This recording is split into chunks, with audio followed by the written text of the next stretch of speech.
So hey everyone, this is Shubhankar here from Quansa. Thank you so much for joining me in this video, जिसमें अभी हम समझेंगे कि futures contract क्या होता है। तो लास्ट वीडियो में हमने समझा था कि futures are type of an derivative and derivative क्या होता है, then why exactly participants enter derivative and क्यों exactly लोग derivative जैसे इंस्ट्रूमेंट को ट्रेड करते हैं। So इस वीडियो में हम समझेंगे कि फ्यूचर्स कॉन्ट्रैक्ट ये exactly होता क्या है। सो नाउ फ्यूचर्स कॉन्ट्रैक्ट हम सभी को पता होगा एज पर नाउ कि it is a type of derivative contract. तो समझते हैं आगे कि एग्जैक्टली फ्यूचर्स कॉन्ट्रैक्ट कैसे वर्क होता है। सो अभी मैंने क्या किया है basically for a better understanding, मैंने जो फ्यूचर्स का जो डेफिनेशन है उसको कट डाउन किया है, उसको मैंने ब्रेक किया है इन 5-6 डिफरेंट वर्ड्स, जिससे क्या होगा it will help us to understand the definition in a much more better way.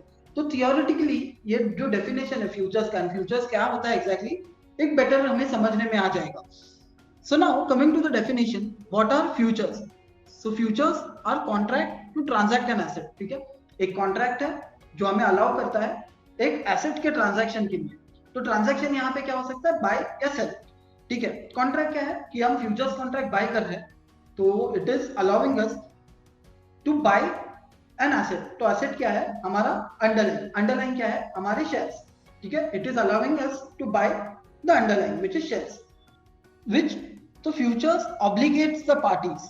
तो ऑब्लिगेट्स द पार्टीज मतलब क्या कि इट इज एन एनफोर्समेंट कि हमें करना ही पड़ेगा, हम बैकआउट नहीं हो सकते। कि लेट्स से अगर हमें लॉस हो रहा है कोई सिनेरियो में, so I can say that okay okay I don't want to honour the contract, मैं यहाँ से एग्जिट ले रहा हूँ या फिर मैं लेट गो कर रहा हूँ कॉन्ट्रैक्ट। वैसा हम नहीं कर सकते। अल्टीमेटली अगर मैं कॉन्ट्रैक्ट में एंटर कर रहा हूँ तो I either need to exercise it और ईदर मैं उसको बीच में स्क्वायर ऑफ करना पड़ेगा। तो एक बेटर एग्जांपल लेते हैं एक प्रैक्टिकल वे में। तो लेट्स से अभी कोई फ्यूचर्स है, ठीक है, जो जिसका प्राइस है 100 रुपीज। ठीक है, एक फ्यूचर्स कॉन्ट्रैक्ट है 100 रुपीज पे एंड हमने इसको बाय कर लिया। ओके, तो हमने बाय कर लिया, तो अल्टीमेटली हमें चाहिए कि प्राइस ऊपर जाए, 100 से 110 तक प्राइस चले जाए, ओनली दैट मुझे प्रॉफिट होगा, राइट, बिकॉज मैंने ऑलरेडी बाय कर लिया है। लेकिन लेट्स से कि 10-15 डेज डाउन द लाइन ये जो 100 रुपीज है ना वो 80 रुपीज पे आ गया, सेम फ्यूचर्स कॉन्ट्रैक्ट। तो इन दिस केस हमारे पास 20 रुपए का है, नेट लॉस हो रहा है। सो वी कैन से कि ओके अभी मुझे कॉन्ट्रैक्ट को ऑनर नहीं देना है कि मैं वो कॉन्ट्रैक्ट लेट गो कर रहा हूँ। If I am entering the contract, अगर मैं फ्यूचर्स बाय कर रहा हूँ तो I need to square it off. ठीक है, स्क्वायर ऑफ क्या है, बाय किया हुआ position you are selling it off, sell किया हुआ position you are buying it back, that is square off. ठीक है, so ultimately I either need to sell it off or else I need to exercise the contract. Exercise वाले part पे हम आएंगे। Okay, at the end, ultimately idea is you can't back out from anything. मतलब आप जब enter करते हैं contract में, you can't back out. I hope the obligation part is clear now. So now the next one is predetermined future date. Okay, तो अभी यहाँ पे कैसा होता है, फ्यूचर्स कॉन्ट्रैक्ट जो होते हैं इसका थर्ड स्टेप ये है, थर्ड डेफिनेशन का पॉइंट कह सकते हैं हम कि they are having a predetermined future date। मतलब जो कॉन्ट्रैक्ट का डेट है इट इज ऑलरेडी डिसाइडेड। तो ऑलरेडी डिसाइडेड है मतलब क्या होता है कि नाउ लेट्स से कि एफएमसीजी प्रोडक्ट्स है। ठीक है, एफएमसीजी प्रोडक्ट हो गया या कोई भी एक प्रोडक्ट हो गया जिसमें एक्सपायरी होता है, तो उसका कैसा होता है कि as long as that expiry date come, जब तक वो एक्सपायरी डेट नहीं आता तब तक वो प्रोडक्ट हम यूज कर सकते हैं। लेकिन जैसे ही वो डेट आ जाता है एक्सपायरी वाला डेट, उसके बाद वो तो प्रोडक्ट वैलिड ही नहीं रहेगा।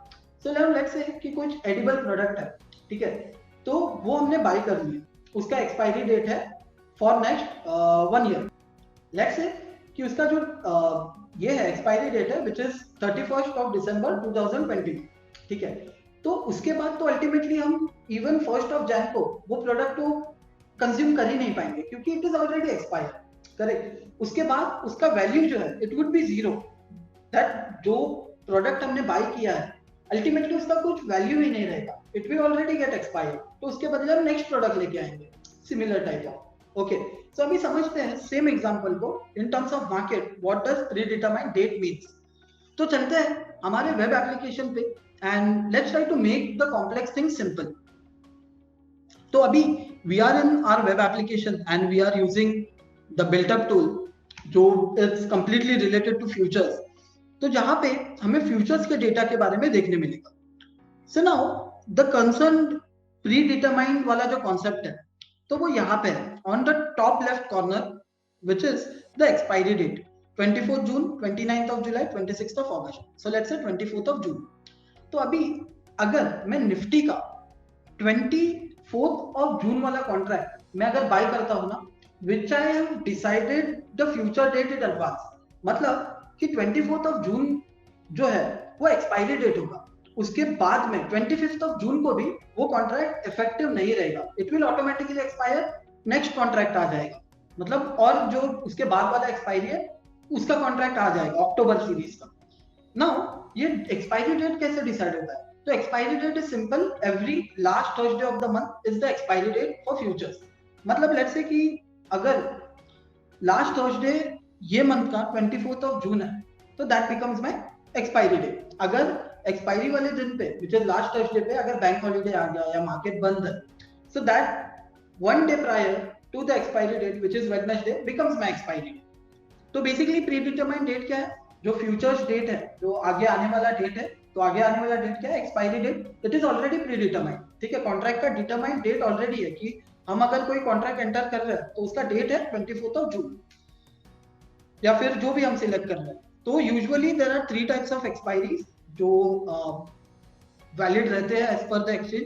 First one is the current month expiry, जो 24th ऑफ जून है उसको हम करंट मंथ एक्सपायरी कहेंगे।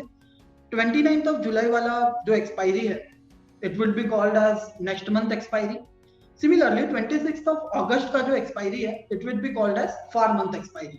तो जैसे ही 25th ऑफ जून में हम चले जाएंगे तो 24th ऑफ जून वाला जो कॉन्ट्रैक्ट है, it will automatically vanish and उसके जगह पे अक्टूबर सीरीज का एक एक्सपायरी आ जाएगा वैसा। So I now hope that predetermined date वाला जो लॉजिक है, it is pretty much clear. तो अभी आगे बढ़ते हैं and let's try to understand the other example. So now I assume that predetermined future date concept is clear, is basically the expiry date. तो अभी predetermined price, okay, then again predetermined price क्या है कि basically एक price है जिसमें contract already lock हो चुका है। तो let's try to go towards the application again and फिर एक बार समझते हैं कि predetermined जो प्राइस है उसका लॉजिक क्या है। So now I hope the future date, predetermined future date वाला लॉजिक इज क्लियर। तो अभी हम आगे बढ़ते हैं towards the definition which is predetermined price. So again predetermined price मतलब क्या है कि जो प्राइस पे हमने फ्यूचर्स जो डेरिवेटिव कॉन्ट्रैक्ट है उसको बाय या सेल किया है। तो चलते हैं एप्लीकेशन में and let's try to simplify the things. Okay, so in this example let's say we have Nifty. Okay, expiry is 24th of June, हमारा predetermined date already decided, it is 24th of June. तो Nifty में अभी price है 15,667। Okay, now let's say for whatsoever reason मुझे लग रहा है कि निफ्टी यहाँ से बुलिश रहेगा, जस्ट फॉर एन एग्जांपल कि हमें लग रहा है निफ्टी यहाँ से बुलिश रहेगा। तो मैंने क्या किया कि मैंने जो 24th ऑफ जून है उसका एक डेरिवेटिव कॉन्ट्रैक्ट, उसका एक फ्यूचर्स कॉन्ट्रैक्ट बाय कर लिया। ओके, सो अल्टीमेटली होगा क्या, I have locked the price at 15,667। मैंने वो कॉन्ट्रैक्ट ऑलरेडी बाय कर चुका है जो है 15,667 पे, I have locked that price, the price is already predetermined. तो इसके ऊपर अभी जब प्राइस ऊपर जाएगा I will make a profit, price नीचे जाएगा 15,667 के, I will make a loss and I have an obligation, मेरे पास राइट नहीं है, तो I need to honour the contract. तो basically predetermined price is nothing but the price at which you buy or sell an contract. मतलब हमने जो है प्राइस ऑलरेडी लॉक करके रखा हुआ है, वी कैन चेंज इट, मतलब हम उसके साथ मैनिपुलेट नहीं कर सकते कि नाउ लेट्स से कि अभी निफ्टी यहाँ से नीचे चले जा रहा है। ओके, लेट्स से निफ्टी यहाँ से 15,400 पे आ गया, 15,400 पे आ गया निफ्टी। तो मैंने जो कॉन्ट्रैक्ट तो बाय कर लिया है ना ऑलरेडी, हमने तो कॉन्ट्रैक्ट ऑलरेडी 15,667 पे बाय कर लिया है हमने, तो हमारा जो लॉस होगा that would be by 266 points. Okay, that is going to be my net loss. तो मैं बेसिकली बैकआउट नहीं कर सकता, my price is already predetermined. Okay, now moving forward to the last point of the definition and then we will try to combine everything, which is lot size. Now coming on to lot size, so lot size क्या है, basically minimum quantity of shares you need to buy or create a contract of। ठीक है, तो मतलब एक simple example देते हैं, जब हम इक्विटी सेगमेंट में, कैश सेगमेंट में जाते हैं तो हम क्या कर सकते हैं, बेसिकली एक सिंगल शेयर इन्फोसिस का बाय कर सकते हैं, एक सिंगल शेयर रिलायंस का बाय कर सकते हैं, देन सिमिलरली हम एचडीएफसी बैंक का एक सिंगल शेयर बाय कर सकते हैं। लेकिन हम एक सिंगल शेयर का कॉन्ट्रैक्ट नहीं बना सकते। फ्यूचर्स में वी आर बाइंग और सेलिंग द कॉन्ट्रैक्ट। ओके, तो कॉन्ट्रैक्ट जो है मिनिमम एक लॉट साइज डिफाइंड होता है बाय द एक्सचेंज, जो डिफर करेगा हर एक अलग अलग स्टॉक, हर एक अलग अलग इंडेक्स के लिए अलग होगा ये। So it will keep on changing. तो एक लॉट साइज असाइंड होता है। तो बेसिकली जब हम फ्यूचर कॉन्ट्रैक्ट में एंटर करेंगे ना, तो that is the minimum amount of shares which are involved in that contract. ठीक है, तो अभी लॉट साइज कैसे पता लगेगा? We will go to our web app, you will find everything over there. तो यहाँ पे हम लॉट साइज कहाँ से पता लगा सकते हैं? ऑन आवर एप्लीकेशन इज, हम ऑप्शन चेन में आ सकते हैं। यहाँ पे हमें लॉट मेंशन्ड है, तो लेट्स से रिलायंस जिसका लॉट है अभी 250, उसका फ्यूचर्स प्राइस है रिलायंस का 2180। Okay, and expiry date is which is predefined date which is 24th of June. तो अभी यहाँ पे एक क्वेश्चन आता रहेगा कि लेट्स से अगर मुझे बाय करना है रिलायंस का फ्यूचर्स, तो क्या मुझे 2180 इंटू 250 रुपीज लगेंगे? No, it is depending on the margin. मतलब मार्जिन जो है वो एक अलग कॉन्सेप्ट है, तो मार्जिन पे हम एक अलग वीडियो में डिस्कस करेंगे, नहीं तो बहुत ज्यादा कॉम्प्लेक्स हो जाएगा। But assuming in this example, minimum जो कॉन्ट्रैक्ट बनेगा ना वो 250 शेयर्स का बनेगा, एक सिंगल शेयर का नहीं बनेगा। सिमिलरली ये लॉट साइज हर एक इंस्ट्रूमेंट के लिए चेंज होते रहेगा। नाउ लेट्स से टीसीएस, तो नाउ टीसीएस का lot size is 300। Similarly let's say something like ONGC. Okay, तो उसका लॉट साइज कुछ और रहेगा, राइट ओवर, इट्स 7700। तो अभी it will keep on changing. तो lot size is the minimum amount of shares जिसका कॉन्ट्रैक्ट बनता है, as simple as that. So in this example let's say हमने एक रिलायंस का जो है 24th ऑफ जून का फ्यूचर्स बाय कर लिया, जो अभी 2189 के आसपास है, राइट, 2189 ही प्राइस है। ओके, सो नाउ लेट्स से जब 10 डेज डाउन द लाइन, जब प्राइस रिलायंस का बढ़ जाएगा 2250, फॉर एन एग्जांपल लेट्स से 2250 हो गया, तो प्रॉफिट मेरा कितना हुआ? 60 रुपीज का। That 60 into lot size, so which is let's say in this example 60 becomes my difference into lot size, 250 is my lot। ठीक है, that becomes my profit। तो इतना मेरा प्रॉफिट होगा। So 60 the net difference into the lot size becomes my profit and loss। नीचे जाएगा, again the difference into lot size becomes my net profit or loss। So that is how the futures contract work. तो अभी to sum it up, एक quick run through लेते हैं कि exactly futures क्या है। Let's try to come on to an conclusion. What are futures? Contract to transact an asset, जिसमें it allows us to buy or sell an underlying asset. Underlying asset क्या है? Stock, shares or I would say index. Similarly obligates the parties, मतलब futures contracts are obligating us, हम उससे backout नहीं कर सकते, जैसे हमने समझा था। Then predetermined future date is our expiry date. Predetermined price, जो हमने प्राइस पे बाय किया है Reliance, that is predefined. Lot size is basically the number of minimum shares which are to be involved in a contract. तो अभी last step पे आते हैं ऑफ दिस वीडियो। तो अभी सभी के दिमाग में ये क्वेरी रहेगा कि अभी ओके, पहले एक्सपायरी के पहले जो है हमने अगर पोजीशन स्क्वायर ऑफ कर दिया, हमने जो रिलायंस बाय किया हमने वो किसी और को सेल कर दिया, दैट्स फाइन।